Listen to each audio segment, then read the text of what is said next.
ہمارے سامنے کتاب سے کے احکامات پہ جو چیزیں رکاوٹ بنتی ہیں، مختلف افراد، مختلف تقالید، مختلف چیزیں آتی ہیں جو ہمیں کتاب سے روکتی ہیں۔ قرآن کے ان صاف الفاظ کو سمجھنے کے باوجود بھی انسان اگر قرآن سے نصیحت نہیں حاصل کرتا ہے اور اس کے علاوہ چیزوں، وہ افراد کی شکلیں ہوں یا ہمارے رواج ہوں، جو بھی چیزیں اگر ان سے نصیحت حاصل کرنے کی کوشش کرتا ہے تو یقینی طور پہ کہیں نہ کہیں غلطی کے امکانات لازمی ہیں۔ تو لہٰذا اسے بھی سمجھ لینا چاہیے۔ اس کے نتائج کیا ہوں گے کہ واتقوا اللہ واعلموا ان اللہ بکل شیء علیم، کیونکہ اللہ کے علم میں تمام چیزیں ہیں، اور اگر ہم اس کے علم میں تمام چیزیں ہیں تو ہمارے اچھے برے اعمال بھی اس کے علم میں ہیں، اور پھر نتائج اسی کے مطابق سامنے آئیں گے۔ دیکھیے، معروف اور منکر کے لیے جو بات آپ نے کہی، تو اس میں دو چیزوں کو خاص طور سے یہاں مینشن کرنا چاہتا ہوں۔ ایک تو یہ کہ ہم بہت آسانی سے سمجھنے کے لیے بات کہہ سکتے ہیں کہ معروف وہ ہے جس کا اللہ نے حکم دیا ہے، اور جس چیز سے روکا گیا ہے وہ منکرات ہیں۔ تو یہ ایک طرح سے ڈوز اینڈ ڈونٹس ہیں، جو اللہ کے احکامات میں، اللہ کی کتاب میں ڈوز ملتے ہیں، ہمیں کرنے کی چیزیں ملتی ہیں، وہ معروف کا حصہ ہے، اور جن سے منع کیا گیا ہے وہ منکرات ہیں۔ رہی یہ بات کہ جیسے کہیں تراجم میں، یا اگر اس کا ترجمہ رواج یا چلن کیا جائے تو وہ تو یقیناً یہ درست بھی نہیں ہے۔ دوسری بات یہ بھی ہے کہ بڑوں کے اور آباؤں کے اور رواج اور چلن اور رسموں کے لیے تو قرآن نے کئی جگہ اس بات کو کہا ہے کہ اگر تمہارے بڑے کچھ نہ جانتے ہوں یا وہ غلطی پہ ہوں، بھٹکے ہوں، تو کیا تم بھی ویسے ہوگے؟ کیونکہ بنیادی چیز یہی تھی کہ جب بھی اللہ کے نبی کتاب لے کے آئے بشمول محمد رسول اللہ صلی اللہ علیہ وسلم کے، تو جس قوم پہ جہاں لائی گئی انہوں نے یہی کہا کہ بھئی ہم تو ایسے ہی کرتے آتے تھے، ہمارے آبا اجداد تو ایسے ہی کرتے تھے، ہمارے یہاں تو رسم یہی ہے، رواج یہی ہے، طریقہ یہ ہے، آپ یہ کس طریقے کی بات کر رہے ہیں؟ تو ہمیشہ اللہ کے احکامات کے مقابلے میں جو چیز سب سے زیادہ لائی گئی وہی رواج اور چلن تھے، تو لہٰذا ان سے تو کوئی تعلق نہیں۔ اصل چیز یہ ہے۔ اب یہاں یہ آیت، پیچھے جیسے ان آیتوں میں ہم نے طلاق کے بارے میں بہت تفصیل سے بات کری، جو بہت ہی کھلی ہوئی اور صاف تھی۔ اب یہاں اس آیت میں سب سے اہم بات جو کہی گئی ہے، جس پہ میں آؤں گا، اور اس پہ میں اس وقت اس لیے نہیں آیا تھا کہ جب پہلے اس آیت کو سامنے رکھیں گے پھر وہ بات کریں گے، کیونکہ وہ بات بھی بڑی چونکانے والی ہے۔ یہاں یہ کہا گیا کہ جب تم لوگ عورتوں کو طلاق دے دو اور وہ عدت پوری کر لیں، یعنی جو انتظار کی مدت تھی، جو ڈیفائن کی گئی ہے کہ جو ماہواری والی عورتیں ہیں ان میں 3 ماہواریاں ہوں گی، جن کو ماہواری نہ آتی ہو کسی وجہ سے ان کے یہاں 3 ماہ ہوگی۔ تو اس مدت کے بعد قرآن کیا کہتا ہے کہ تو تم چاہو تو اللہ کے احکامات کے مطابق، یعنی معروف کے مطابق انہیں روک لو، یا معروف کے مطابق اچھا برتاؤ کرتے ہوئے جانے دو۔ اس کا کیا مطلب ہوا؟ اس کا مطلب یہ ہوا کہ جو مہلت تھی، جس کو ہم عدت کہتے ہیں، ایون عدت پوری ہونے کے بعد بھی اگر ان میاں بیوی کی زندگی میں صرف 1 یا 2 طلاق پڑی ہے تو یہ پھر نکاح کر سکتے ہیں، پھر جوڑ سکتے ہیں، جس کی وضاحت آگے آئے گی۔ پھر چونکہ یہی یہ بات چھڑ گئی ہے، اس لیے میں اس بات کو کہہ رہا ہوں کہ یہ، اب دیکھیں، اگر اس چیز کو ہم قرآن کی اس واضح ہدایت کو سمجھ لیتے ہیں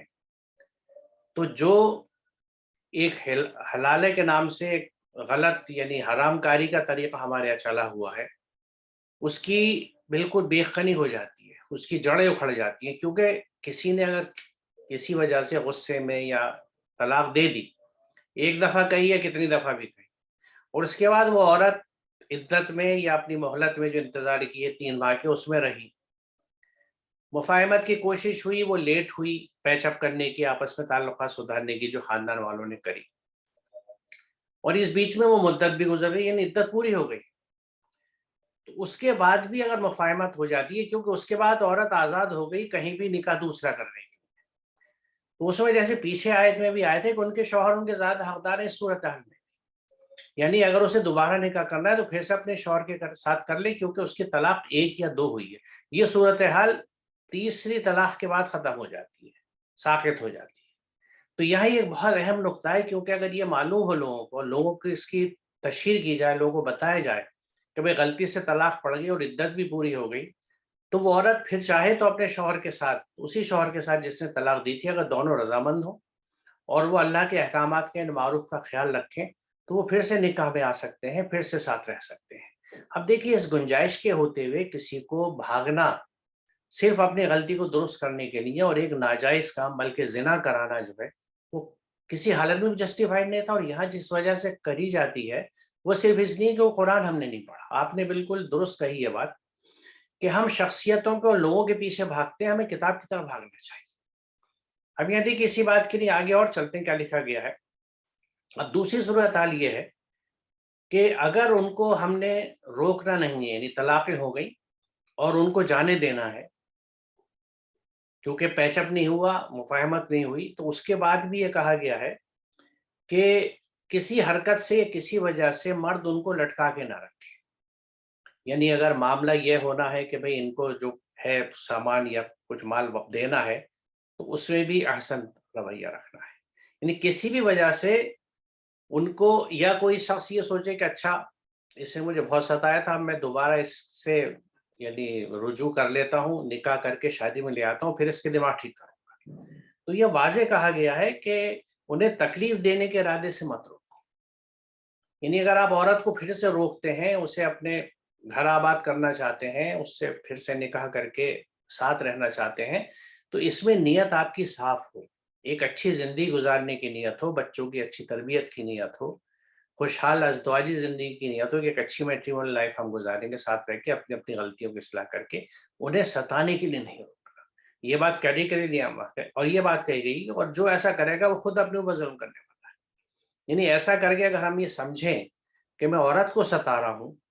یہ عورت یہ سوچے کہ میں مرد کو ستا رہی ہوں, تو یہ سوچنا غلط ہے, کیونکہ در حقیقت جو بھی ایسا کر رہا ہے وہ اپنے اوپر ہی ظلم کر رہا ہے. کس طرح ظلم کر رہا ہے کہ اللہ کے واضح احکامات سے ہٹ رہا ہے, تو ایک تو اللہ کا باغی ہو رہا ہے, گناہ گار ہو رہا ہے, دوسری کہ اس کے نفس کو ڈیمیج ہو رہا ہے. جس نفس کی گروتھ اسے کرنی تھی, اپنی جس شخصیت کو,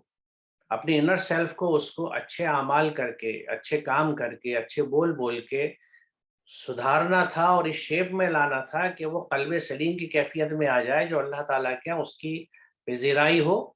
اور وہ اللہ کی رحمتوں کا منتظر رہے کہ اس کو اس دن بخش دیا جائے گا, اس کا حساب ہلکا ہوگا اور اللہ کی رحمت اس کے اوپر ہوگی. تو یہ توقع وہی لوگ کر سکتے ہیں, جیسے پیچھے سورہ بقرہ میں آیا تھا, یہ جو اللہ پہ ایمان لاتے ہیں, اپنے رخ اور اپنے جو طریقہ کار ہیں زندگی کے وہ چینج کرتے ہیں, اور اس میں اللہ کی راہ میں جدوجہد کرتے ہیں, وہ اللہ کی رحمت کے متمنی ہو سکتے ہیں. اب اس طرح کی حرکتیں کرنے میں اب اللہ کی رحمت کے متمنی کہاں ہوں گے؟ جہاں جن چیزوں کو قرآن نے واضح طور سے, اس میں کوئی گجلت پن نہیں ہے, کوئی پیچیدگی نہیں ہے, کوئی ایسے فلسفیانہ بدھی نہیں ہے جس کو سمجھانے کے لیے بہت ہی عقل اور فہم اور علم کی ضرورت ہو, سیدھی سیدھی بات کہی جا رہی ہے کہ اگر ان کو روکو تو بھلی نیت سے روکنا,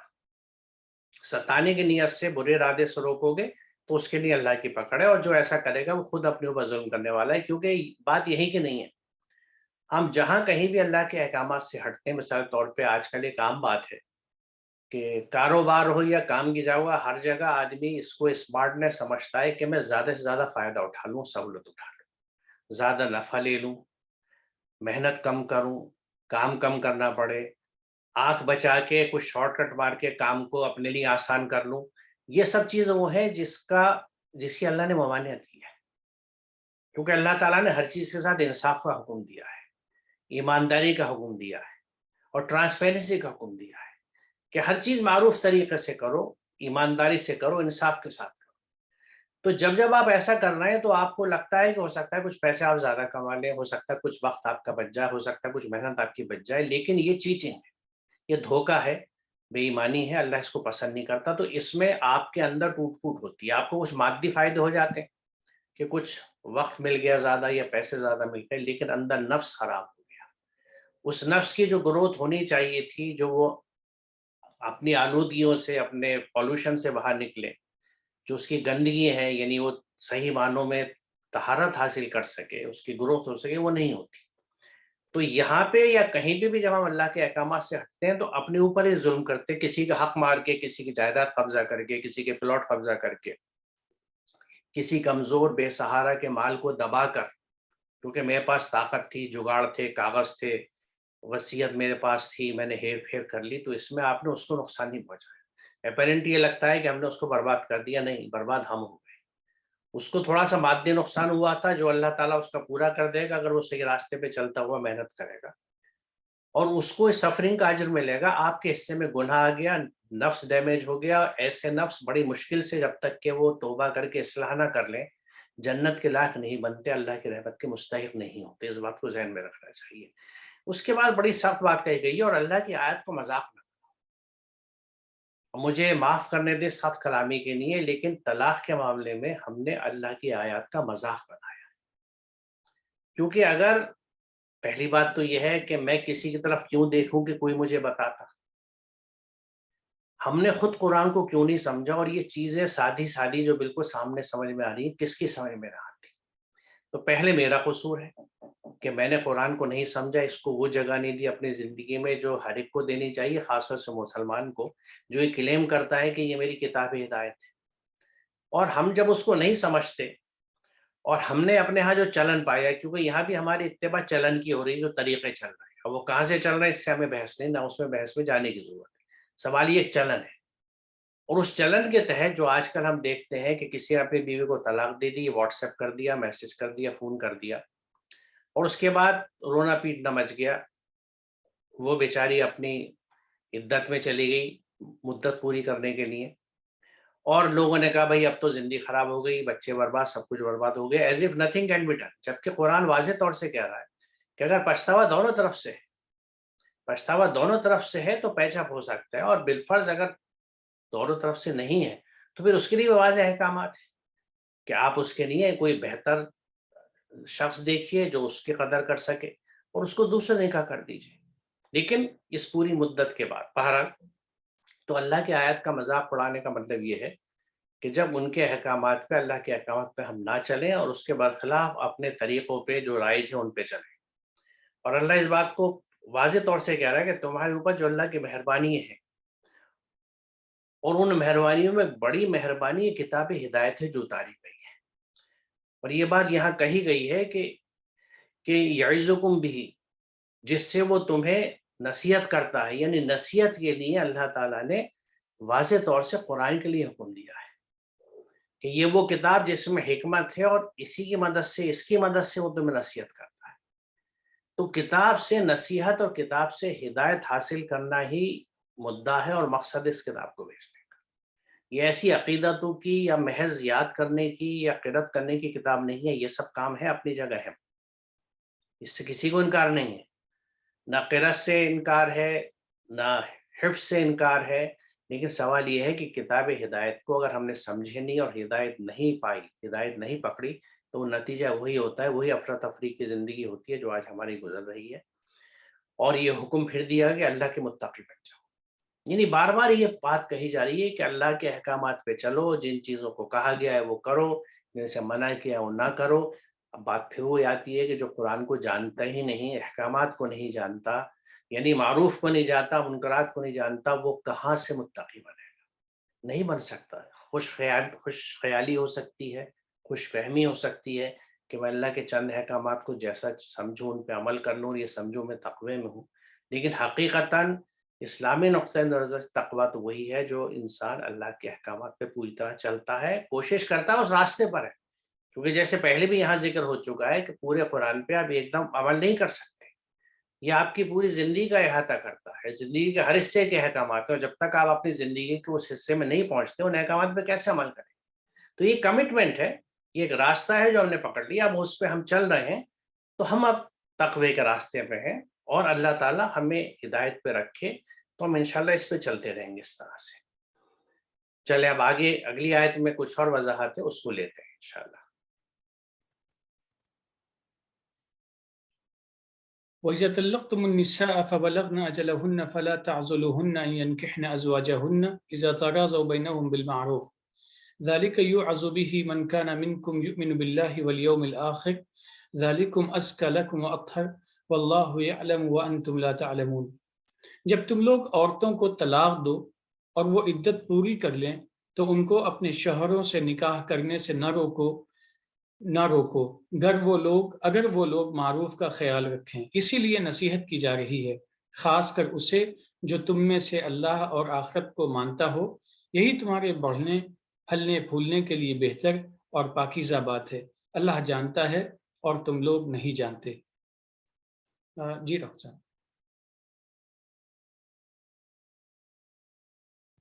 جس بات کا ذکر پیچھے ہوا تھا وہ یہاں واضح ہو گئی کہ جب تم لوگ عورتوں کو طلاق دے دو اور وہ عدت پوری کر لیں تو ان کو اپنے شوہروں سے نکاح کرنے سے نہ روکو۔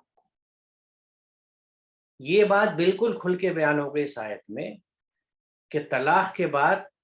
ایون عدت پوری ہونے کے بعد، یعنی 3 ماہواری کا جو انتظار ہو، انتظار کی مدت جس کو عام طور سے عدت کہا جاتا ہے، وہ پوری ہو گئی، اور اس کے بعد بھی اگر وہ اپنے شوہروں سے نکاح کرتی ہیں تو ان کو نہ روکو۔ اس بات کو اس شکل میں اس لیے کہا گیا ہے کیونکہ وہ علیم ہے، اللہ جانتا ہے کہ سماج روکے گا، کیونکہ آج بھی یہ چیز اکثریت تو جانتی نہیں اور ایکسیپٹیبلٹی نہیں ہے کہ لو بھائی شوہر سے طلاق ہو گئی اور پھر اس سے نکاح کر رہی ہے، یعنی وہ تو تصور یہ ہے کہ طلاق ہو گئی تو وہ حلالے کے بعد ہی نکاح ہوگا۔ تو یہ قرآن اتنی وضاحت سے کہہ رہا ہے، لیکن یہ پہلی طلاق کی بات ہے، یعنی ایک طلاق ہوئی، اس کے بعد انتظار کی مدت پوری کری گئی 3 ماہواری کی، اس بیچ میں پیچ اپ نہیں ہوا، لیکن بعد میں اس عورت نے بھی کسی دوسرے مرد سے نکاح نہیں کیا۔ نکاح تو اسے کرنا ہے، کیونکہ دیکھیے سماج میں قرآن کی واضح ہدایت ہے یہ کہ نکاح کرا لوگوں کے،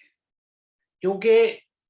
نکاح سے جس طرح سے گھر بستا ہے اور انسان رہتا ہے، یہ معاملہ صرف جسمانی آسودگی کا نہیں ہے بلکہ ذہنی آسودگی کا بھی ہے، کہ اللہ تعالیٰ نے یہ دو اپنی تخلیقات یا مخلوق اس انداز کی بنائی ہے کہ عورت مرد باہم اگر ان کے یعنی بہت زیادہ اختلافات بیچ میں نہ ہوں تو بائی اینڈ لارج خوشی سے رہتے ہیں، خوشگوار زندگی گزارتے ہیں، اور اس میں اللہ کی رحمت کا بہت بڑا دخل ہوتا ہے کہ وہ اگر صحیح راستے سے چلتے ہیں اور صحیح راستے سے نکاح میں آتے ہیں تو اللہ ان دونوں کے دلوں میں محبت ڈال دیتا ہے۔ صحیح طریقے سے نکاح میں آنے کے لیے بات میں نے اس لیے کہی کہ اگر نکاح جس کو ہم یعنی یقیناً اللہ کا ایک بڑا حکم ہے اور پیارے نبی کی سنت ہے، ہم کارڈوں پہ بھی چھاپتے ہیں کل نکاح کی سنت تھی، لیکن اگر اس کی شروعات ہی اور پورا عمل جو ہے وہ اللہ کے احکامات کی خلاف ورزی سے ہو، یعنی اس میں تمام وہ چیزیں جو اللہ نے منع کیا ہے، پیسے کا ضائع ہونا، چیزوں کا ویسٹ ہونا، کھانے کا ویسٹ ہونا، دکھاوے کرنا، شو بازی کرنا، اور یعنی فحش کی زیادتی ہر انداز سے، مال کی زیادتی، عورت یعنی لڑکے کو صحیح معنوں میں بیچنا اور لڑکے والے کا لڑکے کو خریدنا جہیز کے نام پہ مال، تو یہ سب چیزیں اللہ کے احکامات نہیں ہیں۔ تو اچھے کام کی شروعات، دیکھیے کسی بھی کام کی شروعات غلط نہیں ہونی چاہیے، یہاں تو ایک ایسا کام جس کو آپ ڈنکی کی چوٹ پہ اپنے نبی کی سنت بتا رہے ہیں، لیکن جس کارڈ پہ آپ نے لکھا ہے وہ 100 150 200 250 روپے کا کارڈ ہے، اور اس کے ساتھ مٹھائی کا میوے کے ڈبے بھی ہزار ہزار روپے کے بٹ رہے ہیں، تو یہ سب شو بازی جو ہے یہ اس کا حصہ نہیں ہوتی۔ تو جب شروعات غلط کرتے ہیں اور آپ اللہ کی باغی بن کے اللہ کی آیتوں کو جھٹلا کے کام کریں گے تو وہاں پھر اس کی خاص رحمت ہو تو بیچ میں دلوں میں محبت ڈال دے، ورنہ بظاہر اس حقیر کو طالب علم کو ذرا سا مشکل لگتا ہے کہ ایسی چیزوں میں محبت کہاں سے آئے گی۔ اسی لیے میاں بیوی میں آج وہ محبت اور جذبات اور الفت نہیں ہے، کیونکہ مال بیچ میں آ گیا ہے، مادیت بیچ میں آ گئی ہے۔ میں نے بارہا جہیز کے تعلق سے یہ بات کہی ہے کہ جو بیٹی یہ دیکھتی ہے کہ میرے ماں باپ نے اس شادی کے لیے کتنی پریشانیاں اٹھائی ہیں، وہ کبھی بھی دل سے اپنے سسرال اور شوہر سے نہیں جوڑ سکتی، کیونکہ اس کے دل میں ہمیشہ یہ کرب یاد رہے گا، یہ تکلیف رہے گی کہ میرے ماں باپ کو ستایا گیا ہے، اور بعد میں بھی اگر ہم ستاتے رہتے ہیں تو اس سے دلوں کے رشتے ہی نہیں بنتے ہیں۔ تو وہ ہم دیکھیے اللہ کے احکامات یعنی اس کا جو قانون ہے وہ عمل کے ساتھ جڑا ہوا ہے، بنا عمل کے آپ کو کچھ نہیں ملتا، جیسا عمل کرتے ہیں وہی نتیجہ ملتا ہے۔ تو نکاح میں یعنی شادی میں بھی اگر آپ کے اعمال خراب ہیں، غلط طریقوں سے ہو رہی ہے، تو پھر اس کے وہی نتائج سامنے آئیں گے، آپ کے دلوں میں محبت نہیں ہوگی بلکہ بغض ہوگا، دعوت ہوگی، نفرتیں ہوں گی، ایک کھنچاؤ ہوگا، اور اس کا اثر آپ پہ نہیں آپ کی اولادوں بھی پڑتا ہے، یعنی نسلیں آپ اپنی خراب کر لیتے ہیں چند ٹکوں کے لیے، چند پیسوں کے لیے، اور اپنی بد اخلاقی اور یعنی بھاؤ تاؤ دکھا کے رشتوں میں۔ تو یہ بات بہت اہم ہے جو ذہن میں رکھنی چاہیے۔ تو یہاں پہ یہ واضح حکم ہے کہ طلاق کے بعد عورت اپنے پہلے شوہر سے مل سکتی ہے، اس سے نکاح کر سکتی ہے، اس کے بعد یہ لوگ ساتھ رہ رہے ہیں، بہت اچھی بات ہے، لیکن پھر اگر کھچاؤ آتا ہے تو پھر لوگ بیٹھیں گے خاندان کے، مفاہمت کی، پیچ اپ کی، صلح صفائی کی کوشش ہوگی، پھر وہ بات ٹوٹتی ہے اور طلاق ہوتی ہے، پھر وہ عورت عدت میں چلی گئی، یہ دوسری طلاق ہوئی ان دونوں کی زندگی میں، اور اس عدت کے پوری ہونے کے بعد بھی اگر انہوں نے یہ سوچا، مفاہمت ہو گئی اور عورت نے بھی سوچا کہ شادی میں انہی سے کروں، انہی کے ساتھ ایک دفعہ بھی کوشش کرتے ہیں ہم رہنے کی، اور معروف طریقے سے وہ رہنے کو تیار ہو جائے، تو پھر ساتھ آ سکتے ہیں، بھلی عدت پوری ہو چکی ہے۔ یہ قرآن کہہ رہا ہے، ان آیات میں واضح طور سے ان چیزوں کو بتایا گیا ہے، اور یہ کہا جا رہا ہے سماج سے، لوگوں سے، گھر بار والوں سے، کہ ان کو اپنے شوہروں سے نکاح کرنے سے نہ روکو اگر وہ لوگ معروف کا خیال رکھیں، یعنی اللہ کے احکامات کے تحت زندگی گزارنے کا خیال رکھیں، اور کسی قسم کی یعنی نیگیٹیوٹی یا منفی سوچ ان کے اس فیصلے کے پیچھے نہ ہو۔ اور یہ بات کہی گئی کہ اسی لیے یہ نصیحت خاص ان لوگوں کے لیے کی جاتی ہے جو اللہ اور آخرت کو مانتے ہو، یعنی اس کو اس طرح سے جوڑ دیا گیا کہ جو لوگ یہ حرکتیں کرتے ہیں، یعنی ان احکامات کے خلاف جاتے ہیں، یا تو ان عورتوں کو شادی نہیں کرنے دیتے واپس شوہر سے، یا شادی کرنے والے پارٹنر دل میں بغض رکھ کے یا کچھ الٹی پلاننگ کر کے پھر سے شادی میں آتے ہیں کہ اب ان کو میں ستاؤں گا یا ستاؤں گی، یا میں ان کو روک کے رکھوں گا، یا میں یہ کروں گا، یا میں یہ کروں گی، اس طرح کی چیزیں جو ہیں، اور اللہ کے احکامات کے تحت زندگی نہ گزارنے کو تیار ہے، نہ آگے گزاریں گے، تو اللہ تعالیٰ یہ کہتا ہے کہ یعنی یہ وہ لوگ ہوئے جو اللہ اور آخرت پہ یقین نہیں رکھتے، کیونکہ دیکھیے ایمان کا تعلق، بارہا یہ بات یہاں ہوئی ہے کہ ایمان محض ایک عقیدے کا یا فیتھ کا یا بلیف کا نام نہیں ہے، it is the way you act, it's the way we act, ہم جس طرح عمل کرتے ہیں، جو ہماری ڈیڈس ہوتی ہیں، ہمارے اعمال جو ہوتے ہیں، اگر ہم اللہ پہ ایمان رکھتے ہیں، اس کی کتاب پہ، اس کے رسولوں پہ، اس کی ملائکہ پر، تو ہمیں اس کے قانون اور اس کے احکامات پہ بھی نہ صرف یہ کہ ایمان اور یقین رکھنا ہوگا، بلکہ وہ پھر ہمارے عمل میں دکھنے چاہیے۔ اب یہ ہماری زندگی کا اتنا اہم شعبہ، جس پہ اتنے چرچے، ہنگامے اور کیا کیا نہیں ہو چکا، اور کتنے گھرانے اس کی وجہ سے نہیں ٹوٹے، اس کو بھی اگر ہم اللہ کے احکامات کی روشنی میں حل نہیں کرتے، تو ہم اللہ کی کس رحمت کا انتظار کر رہے ہیں، اور کیوں کر رہے ہیں؟ وی آر ناٹ جسٹیفائڈ اللہ کے احکامات سے، کیونکہ دیکھیے یہ بہت اہم مسئلہ اس لیے ہے کہ یہ دو میاں بیوی کے رشتے نہیں ٹوٹتے، بلکہ دو خاندان ٹوٹتے ہیں، اور اس سے اہم بات یہ ہے کہ یعنی دو نسلیں یا تین نسلیں متاثر ہوتی ہیں، لڑکے لڑکی کے والدین، وہ لڑکا لڑکی خود جن کے طلاق ہوئی، اور ان کے بچے، اور بچے سب سے اہم ہے کیونکہ کل کی ہماری جنریشن، ہماری نسل، یہی بچے ہیں، اور شادی کے ٹوٹنے کا اثر ان پہ کیا جاتا ہے، ان پہ پڑتا ہے، یہ قدرتی بات ہے، اس لیے بات کہی جا رہی ہے کہ اللہ پہ ایمان رکھتے ہو، اس کے احکامات پہ چلتے ہو، اور آخرت پہ یقین۔ آخرت کا مطلب یہ ہے کہ جواب دہی، آنسریبلٹی، ہم جواب دیں کسی کو، ہمارا حساب ہونا ہے، تو وہ لوگ ایسا نہیں کر سکتے۔ اور یہ بات جو کہی گئی ہے ذالکم ازکیٰ لکم ہے، یہاں ازکیٰ وہی گروتھ کے معنی میں ہے، جو یعنی تمہارے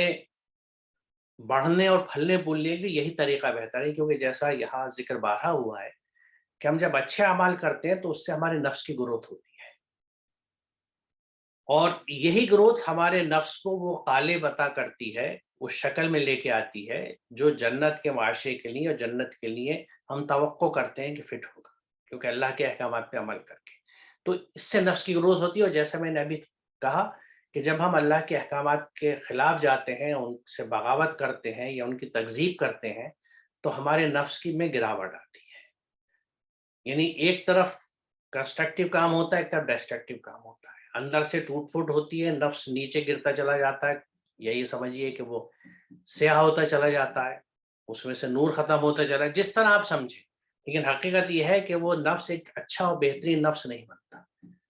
اچھے قالب میں نہیں آتا۔ تو جب آپ اللہ کے احکامات پہ عمل کرتے ہیں تو اس طریقے کے لیے خاص طور سے یہ بات کہی گئی ہے کہ اس سے تمہارے پھلنے پھولنے کا موقع ہے، اور اس سے تمہاری طہارت بھی ہے۔ اب یہاں طہارت ظاہری جسمانی نہیں ہے، کیونکہ ان چیزوں کو کرنے سے کوئی آدمی ایسا نہیں ہوتا جیسے نہا دھو لیا، لیکن اس کا ذہن، اس کا قلب، اس کا دل و دماغ صاف ہو جاتا ہے،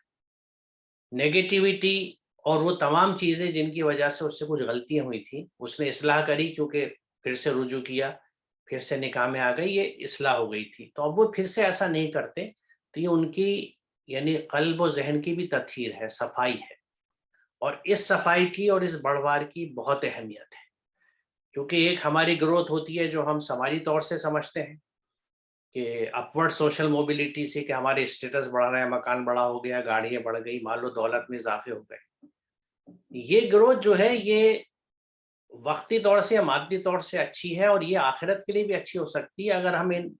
مالوں کے بڑھنے کو یا اپنے کسی بھی حیثیت کے بڑھنے کا صحیح استعمال کریں۔ یعنی اللہ کی جو بھی نعمت آئی ہے، اگر اس کو اللہ کے احکامات کے حساب سے ہم استعمال کرتے ہیں تو ہماری دنیا اور آخرت دونوں سدھرتی ہے۔ کسی کے پاس پیسہ آ رہا ہے اور بے حساب آ رہا ہے تو اس کو اگر وہ دوسروں پہ خرچ کرتا ہے اور دوسروں کے لیے کھڑا ہو گیا تو پھر یہ اس کے لیے دنیا آخرت دونوں میں بھلائی کا سبب بنے گا، اور اس سے پھر اپنی زندگی سدھارنے کے لیے، اپنی مادیت کا اظہار کرنے کے لیے کھڑا ہو گیا تو اس سے اسے دنیا میں تو کچھ شاید مل جائے، آخرت میں نہیں ملے۔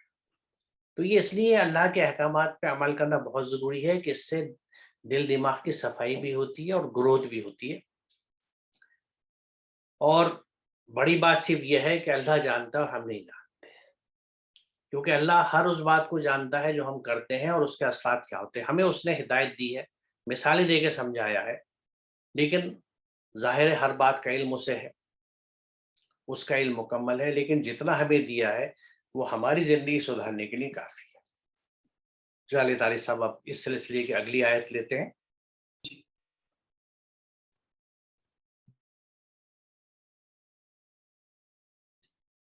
والوالدات يرضعن أولادهن حولين كاملين لمن أراد أن يتم الرضاعة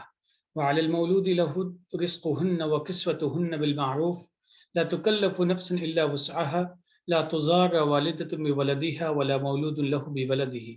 وعلى الوارث مثل ذلك فإن أرادوا فصالا تراض منهما وتشاور فلا جناح عليهما وإن أردتم أن تسترضعوا أولادكم فلا جناح عليكم إذا سلمتم ما آتيتم بالمعروف واتقوا اللہ واعلموا ان اللہ بما تعملون بصیر۔ مائیں اپنے بچوں کو، اس آیت میں بھی بہت سارے احکامات ہیں، انہیں بھی اسے بھی بہت ہی دھیان سے سننے کی ضرورت ہے۔ مائیں اپنے بچوں کو پورے 2 سال دودھ پلائیں گی اس شخص کے لیے جو دودھ پلانے کی مدت پوری کرنا چاہتا ہے، اور باپ کی ذمہ داری ہے کہ ان دودھ پلانے والی ماؤں کو کھانے پینے اور پہننے کی اشیاء معروف طریقے سے دیں۔ کسی کو اس کی حیثیت سے زیادہ ذمہ داری نہیں دی جاتی، نہ ہی ماں کو بچے کی وجہ سے تکلیف دی جائے گی اور نہ ہی باپ کو اس کے بچے کی وجہ سے تکلیف دی جائے گی۔ وارث کی بھی یہی ذمہ داری ہے، اگر وہ دونوں یعنی والدین مشورے اور آپس کی رضامندی اور مرضی سے دودھ چھوڑانا چاہیں تو کوئی حرج نہیں۔ اگر تم لوگ اپنے بچوں کو کسی دوسری عورت سے دودھ پلوانا چاہو تو تم پر کوئی حرج نہیں، اگر تم نے اللہ کے احکام کے مطابق اجرت دے دی۔ اللہ کا تقوی اختیار کرو اور جان لو کہ بے شک اللہ تمہارے کاموں کو دیکھ اور سمجھ رہا ہے۔ یہاں اس آیت میں ایک خاص مسئلے کی طرف اشارہ کیا گیا ہے۔ بچہ اس دنیا میں آتا ہے تو اس کی غذا کا مسئلہ بھی ہوتا ہے، اور سائنٹیفک جو سائنسی تحقیقات ہیں ان کی روشنی میں بھی بات واضح ہے، اور اس کو ہم بغیر بہت زیادہ سمجھے ہوئے بھی سمجھتے ہیں کہ ماں کا دودھ بچے کے لیے بہت مفید ہے، لیکن اس کی وجہ سے کس کے اوپر کتنی ذمہ داریاں آئیں گی اس کی پوری وضاحت یہاں پہ ہے۔ کیا وہی ماں بچے کو دودھ پلائے گی جس کے بطن سے بچہ ہوا ہے، یا کوئی دوسرا بھی اس کو پلا سکتا ہے؟ انسان مختلف زندگی کے مختلف حالات سے گزرتا ہے، کہیں وہ ماں نہیں رہتی ہے، کہیں بیمار ہوتی ہے، کچھ اور مسئلے ہوتے ہیں۔ بہت ساری چیزوں کو سامنے رکھتے ہوئے یہاں پہ اس ایک آیت میں اس موضوع سے متعلق تمام چیزوں کو واضح کر دیا گیا ہے۔ لیکن جو چیز بڑی اہم ہے، جو ہمیں سمجھنا چاہیے اور ذہن میں رکھنا چاہیے، قرآن کی اسپرٹ کیا ہے؟ قرآن کی اسپرٹ یہ ہے کہ ہماری زندگی میں آسانیاں پیدا ہوں۔ آسانیوں کی بات جب کرتے ہیں، آپ عام سی مثال وضو ہے، وضو نہیں کر سکتے تیمم کر لیں گے، تیمم، اور اسی طریقے سے نماز ہے، قصر ہے، مکمل ہے، چھوٹی ہے، بڑی ہے، جس طریقے سے بھی ہے، ایسے ہی ذمہ داریاں یا جو بھی چیزیں ہیں اس میں ہم دیکھتے ہیں آسانی کا پہلو غالب ہے۔ آسانی کے اس پہلو کو ایک خاص لفظ ہے قرآن کی اصطلاح میں یسر، اس کے ذریعے واضح کیا جاتا ہے۔ ایک طرف یسر ہے، آسانی ہے، اور ایک طرف اس کے مقابلے میں جو چیز آتی ہے وہ عسر ہے۔ قرآن بار بار اس بات کو کہتا ہے، آیات کی شکل میں اور الفاظ کی شکل میں بھی، اور اپنی آیات کے اندر موجود احکامات کی اندر بھی یہ چیزیں ہمیں سمجھ میں آتی ہیں کہ آسانی کا پہلو ہمارے لیے خاص طور پہ رکھا گیا ہے۔ اب یہاں پہ جس چیز کی طرف ہم توجہ مرکوز کرنا چاہتے ہیں وہ یہ ہے کہ لا تضار والدۃ بولدہا ولا مولود لہ بولدہ، کہ ایک ذمہ داری ہے کہ بچے کی صحت کے لیے اس کو غذا کا فراہم کرنا، یہ ذمہ داری ہے سب کی، لیکن اس سلسلے میں نہ تو ماں کو اذیت پہنچائی جا سکتی ہے، نہ ہی باپ کو اس کی کیپیسٹی یا اس کی جو صلاحیتیں ہیں اس سے زیادہ اس کے اوپر بوجھ ڈالا جا سکتا ہے۔ قرآن کی اس اسپرٹ کو سمجھتے ہوئے اگر قرآنی احکامات کو سمجھا جائے اور ان پہ عمل کیا جائے تو زندگی یقینی طور پہ بہت ہی پرسکون اور پرامن ہوتی چلی جاتی ہے۔ دیکھیے، طلاق کے نتیجے میں جو بچوں میں بپتا آتی ہے، یہ قرآن امیڈیٹلی ان پورے احکامات کو واضح کر کے اور گنجائشیں دے کے، یعنی حتی الامکان قرآن کی یہ کوشش ہے، اس کے احکامات میں گنجائش ہے کہ گھر نہ ٹوٹے، میاں بیوی ساتھ ہی رہ سکیں تو حسن ہے، اور اس کے لیے اتنی ڈھیل اور گنجائش دے دی ہے کہ اگر اس کو آپ سمجھیں اور قرآن کے اسلامی طریقے سے آپ طلاق دیتے ہیں تو کوئی الجھن بچتی ہی نہیں ہے، بشرط یہ کہ اسلامی طریقہ آپ استعمال کریں۔ جب اسلامی طریقہ چھوڑ کے باہری طور طریقے یا رواج یا کہنی سنی اپناتے ہیں تو پھر مشکلیں پیدا ہوتی ہیں، جس کا سب سے واضح ثبوت طلاق کے معاملے میں ہم برسوں سے دیکھ رہے ہیں۔ اب اس میں امیڈیٹلی جو مسئلہ آتا ہے وہ چھوٹے بچوں کا آتا ہے، کیونکہ جس عورت کے پیٹ میں بچہ ہے تو اس کا بچہ پیدا ہوتی ہے، وہ اس کی مدت جو ہے انتظار کی عدت کی ختم ہو جاتی ہے۔ اب مان لیجئے ایسے میں مفاہمت نہیں ہوتی اور وہ الگ ہو رہے ہیں، تو اب یہ مرد کی ذمہ داری ہے۔ پہلا حکم اللہ نے بڑا واضح دیا جس میں بڑی اہمیت ہے کہ ماں اپنے بچوں کو پورے 2 سال دودھ پلائے گی، یعنی جو خالق ہے، جس کے پاس تمام چیزوں کا علم اور حکمت ہے، وہ یہ جانتا ہے کہ بچے کو 2 سال دودھ پلانا ضروری ہے، کیونکہ جو نیوٹریشن ماں کے دودھ سے بچے کو ملتا ہے وہ کبھی اوپر کے دودھ سے، چاہے وہ پاؤڈر کا ہو، چاہے کسی بہترین کمپنی کا ہو یا کسی گائے بکری بھینس کا ہو، ماں کے دودھ میں نہ صرف یہ کہ غذائیت بلکہ بہت سی ایسی، یعنی آپ سمجھ لیجئے کہ نئے بچے کے یا چھوٹے بچے کے جسم کے اندر امیونٹی ڈیولپ کرنے کے لیے، قوت مدافعت یعنی ڈیفینس سسٹم جو قدرتاً ڈیفینس ہوتا ہے بیماریوں سے لڑنے کا، یعنی ماں کا دودھ نہ صرف غذا دیتا ہے بلکہ بیماریوں سے اور بہت سی دیگر چیزوں سے حفاظت کرتا ہے، اور نفسیاتی طور سے آسودگی بچے کو ملتی ہے، یعنی سائیکولوجیکل اس کو جو ایک ایڈوانٹیج رہتی ہے، اور اس کی وجہ سے بہت سی الجھنوں سے اور پیچیدگیوں سے بچہ بچ جاتا ہے۔ لیکن اب صورتحال یہ ہے کہ معاملہ طلاق کا ہے تو پھر یہ حکم ہے کہ اگر ماں باپ دونوں معروف طریقے سے راضی ہیں کہ یہ عورت طلاق کے بعد دودھ پلائے گی، تو جب تک وہ دودھ پلاتی ہے اس کا کھانے پینے کا، کپڑے کا ذمہ داری مرد کے اوپر ہے۔ اب اس میں دونوں رخ بتائے گئے، عورت اس بات کا فائدہ نہ اٹھائے کہ میں ان کے بچے کو دودھ پلا رہی ہوں تو جو جائز ہے اس سے زیادہ پیسے مانگے یا اس سے زیادہ سامان اور کپڑا مانگے۔ مرد کے لیے بھی یہ لازم ہے کہ وہ یہ نہ سوچے کہ بھئی یہ تو اسی کی اولاد ہے، اس کے دل کا جگر کا ٹکڑا ہے، اس لیے اسے تو دودھ پلانا ہی ہے، میں کم میں کام چلا لوں۔ ان دونوں معاملوں میں جو اللہ کا حکم ہے، جس کو معروف کی شکل میں یہاں بھی بیان کیا گیا اور دیگر جگہوں پہ بھی، وہ آپس کے فضل اور احسان کے رویے کا ہے، کہ ہمیشہ احسان کے روش پہ چلنا ہے، ڈو گڈ ٹو ادرس، یعنی آپ اپنا مال، اپنا پیسہ کپڑا بچانے کی نہ سوچیں بلکہ سوچیں کہ اس سے اگر دوسرے کو سہولت دے رہا ہوں میں، یا اس کی دل پذیری ہو رہی ہے، اسے خوشی مل رہی ہے، تو میرا اللہ مجھے اس کا اجر دے گا، کیونکہ مجھے اچھے برتاؤ کا حکم ہے، اور یہ اچھا برتاؤ دشمنوں کے ساتھ بھی ہے، کیونکہ قرآن نے یہاں تو دشمنی نہیں ہے، جو میاں بیوی ساتھ رہے، اختلافات ہو سکتے ہیں، لیکن یہ بہت ریئرسٹ آف ریئر کیس ہوگا کہ ان کے بیچ میں اختلافات اتنے ہوں کہ دشمنی ہو گئی ہو شدید قسم کی، اور بالفرض وہ صورتحال بھی ہے تو قرآن تو یہ کہتا ہے کہ جو تمہارے ساتھ برائی کر رہا ہے تم اس کے ساتھ اچھائی کرو، اور اس کا نتیجہ بھی بتا دیتا ہے کہ اگر تم کرو گے تو تم دیکھو گے جو تمہارا بدترین دشمن تھا وہ تمہارا بہترین دوست بن گیا، یعنی ویننگ اوور دی ہارٹس، لوگوں کے دل جیتنے کا، نفرتیں ختم کرنے کا طریقہ یہ بتایا گیا ہے۔ تو میاں بیوی کے بیچ میں ہمیشہ احسان کی روش ہو، اور دونوں ایک دوسرے پہ اس طرح سے پوائنٹ اسکور کرنے کی کوشش کریں کہ میں کس طرح زیادہ اچھا برتا اور احسان کر کے زیادہ ثواب کما لوں۔ آپس میں یہ کمپٹیشن ہونا چاہیے کہ وہ سوچیں کہ میں جتنا چھوڑ دوں اچھا ہے، اس پہ بوجھ کم ہے، یہ سوچیں میں جتنا دے دوں اچھا ہے، تاکہ اللہ کو میری ادا پسند آئے کہ میں نے احسان کیا، اس کے ساتھ رویہ اچھا کیا۔ بیسیکلی یہ اسپرٹ ہونی چاہیے دو انسانوں کے بیچ میں، خاص طور سے جو اپنے آپ کو مسلمان کہتے ہیں۔ تو یہاں اسی چیز کی وضاحت کی گئی ہے کہ جو کچھ جسے ہم نان نفقہ آپ زبان میں کہتے ہیں، کہ خرچے کے پیسے، کھانے پینے کے، کپڑے کے، یہ حیثیت کے حساب سے طے ہوں۔ اگر باپ کی آمدنی کم ہے تو اس حساب سے وہ اسے کم مانگا جائے اور وہ کم ہی دے گا، کیونکہ اس پہ ضرورت سے زیادہ بار ڈالا جائے گا اگر، تو بار ڈالنے والے ظالم ہو جائیں گے، اور اس کے حساب سے پھر اللہ تعالیٰ ان کی پکڑ کرے گا۔ تو حیثیت کا خیال رکھا جائے اور احسان کی روش کا خیال رکھا جائے۔ اسی بات کو وضاحت سے کہہ گیا ہے کہ کسی کو اس کی حیثیت سے زیادہ ذمہ داری نہیں دی جاتی، نہ ہی ماں کو بچی کی وجہ سے تکلیف دی جائے گی، اور نہ ہی باپ کو اس کے بچی کی وجہ سے تکلیف دی جائے گی۔ یعنی کوئی بلیک میلنگ کا اینگل نہیں ہوگا، کوئی پریشر ٹیکٹک یوز نہیں ہوگی کہ وہ ماں کو پریشر میں ڈالنے کی کوشش کرے باپ کہ اس کی اولاد ہے، اس کا جگر کا ٹکڑا ہے، اسے تو دودھ پلانا ہی ہے، میں کیوں زیادہ دوں۔ ادھر نہ ماں یہ سوچے کہ اس سے بچے سے محبت ہے تو اس کے لیے میں اس سے زیادہ کچھ وصول لوں، اس سے منع کیا گیا ہے۔ اور یہی ذمہ داری وارثین کی بھی ہے کہ وہ اس چیز کو انشور کریں کہ اس طرح کی زیادتی نہ آ جائیں۔ پھر آگے یہ گنجائش دی گئی ہے کہ اگر وہ دونوں یعنی والدین مشورے اور آپس کی رضامندی اور مرضی سے دودھ چھڑانا چاہیں تو کوئی حرج نہیں۔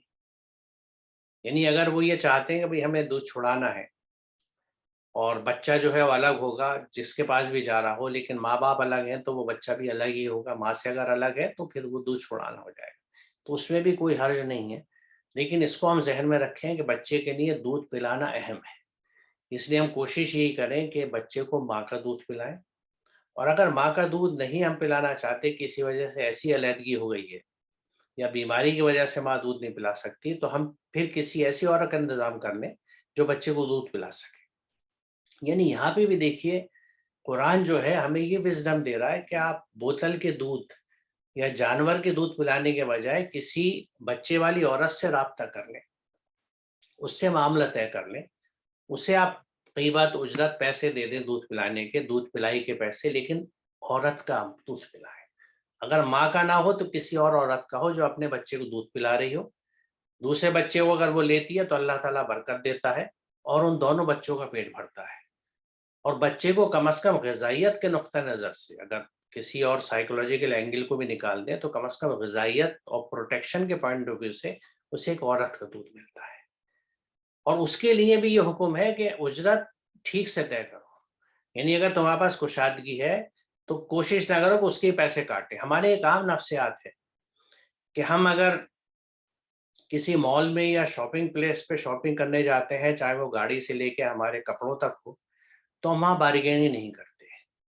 ہم بارگیننگ ان سروس پرووائڈر سے جو ہمارے لیے محنت کرتے ہیں ان سے کرتے ہیں۔ ہم رکشہ والے سے چوکاتے ہیں کہ نہیں 10 روپے نہیں 5 روپے دوں گا۔ ہمارے جو پلمبر یا الیکٹریشین یا جو لوگ کام کرنے والے آتے ہیں، غریب محنت سے پیسہ کماتے ہیں اپنی محنت سے، ان سے ہم بھاؤ تاؤ کرتے ہیں، وہ 100 روپے کہے گا ہم 50 روپے کہیں گے۔ تو یہ اچھی روش نہیں ہے۔ جو سروس پرووائڈرس ہیں محنت کر کے اگر اپنا پیٹ پال رہے ہیں تو ان کو بھرپور آپ اجرت دیجئے تاکہ وہ خوش ہو کے آپ کیسے جائیں۔ ان کا دل خوش ہوگا تو اللہ آپ سے خوش ہوگا۔ جو انسانوں کو خوش کرتا ہے حق میں رہتے ہوئے، اللہ کے احکامات کے دائرے میں رہتے ہوئے، اللہ ان سے خوش ہوتا ہے۔ تو یہ اسپرٹ یہاں پہ بھی رکھی جائے کہ کسی عورت کو اگر آپ اجرت پہ رکھتے ہیں، اور اس کے لیے قرآن آپ کو ترجیح دے رہا ہے اس بات کو، یہ نہیں کہا جا رہا، قرآن میں نہیں کہا جا رہا کہ ہم کو کہیں اور کا دودھ پلا دو، کیونکہ اگر آپ نے دیکھا ہوگا گائے کا بچہ ہے تو وہ اونٹنی کا دودھ نہیں پیے گا، تو انسان کا بچہ ہے تو وہ انسان کی عورت کا دودھ پیے گا۔ اس لیے ترجیح بات دی جائے کہ اگر آپ بیوی سے نہیں پلوانا چاہتے کسی وجہ سے تو کسی دوسری عورت کا انتظام کر لیں، اور اس کو بھی معروف طریقے سے دیکھیے، جہاں جہاں معروف کا لفظ ہے سمجھ لیجیے اللہ کہے گا۔ اور معاملے داری میں اللہ کا سب سے بڑا حکم جو ہے وہ انصاف اور احسان کا ہے۔ انصاف کیجئے اور احسان کا روش رکھیے، کبھی بھی تنگی مت ڈالیے ورنہ پھر اللہ آپ کے تنگی ڈال دے گا۔ اور پھر یہ حکم ہے کہ اللہ کا تقوی اختیار کرو، اور اس بات کو سمجھ لو کہ اللہ تعالیٰ تمہاری ہر چیز کو دیکھ رہا ہے اور سمجھ رہا ہے۔ یعنی ہم دنیا والوں کو بیوقوف بنا سکتے ہیں، خود اپنے نفس کو دھوکہ دے سکتے ہیں، لیکن اللہ کو نہیں دے سکتے۔ تو ان چیزوں کا ہمیں خیال رکھنا چاہیے۔ یہ ایک طرح سے دوسری قسط ہوئی ہے جس پہ طلاق اور اس کے جو کانسیکوینسز ہیں، جو اثرات ہیں، ان کی وضاحت کی گئی ہے۔ اب اگلے سیشن میں ہم اس سے آگے چلیں گے انشاءاللہ۔ وآخر دعوانا ان الحمد للہ رب العالمین۔ السلام علیکم۔